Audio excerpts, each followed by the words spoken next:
How to enable approval to join Instagram group chat. Hey everyone, if you're trying to turn on the admin approval on your Instagram group chat, this is how you do it. Open up your Instagram app, just make sure that you are logged into your account. And once you are logged in, you could head over to your message section by tapping on the top right. And once you land on your message page, you just need to go to the group where you want to turn on the admin approval. In order to do that, you have to make sure that you need to be an admin or you need to have admin access to that particular group. So go ahead and tap on the group name to head over to its settings. And once you are on group settings, tap on privacy and safety.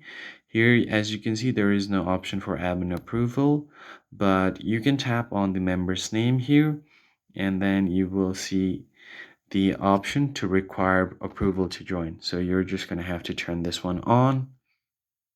And once you do that, if someone adds a new member to the group, the admin has to approve first before they are able to join the group.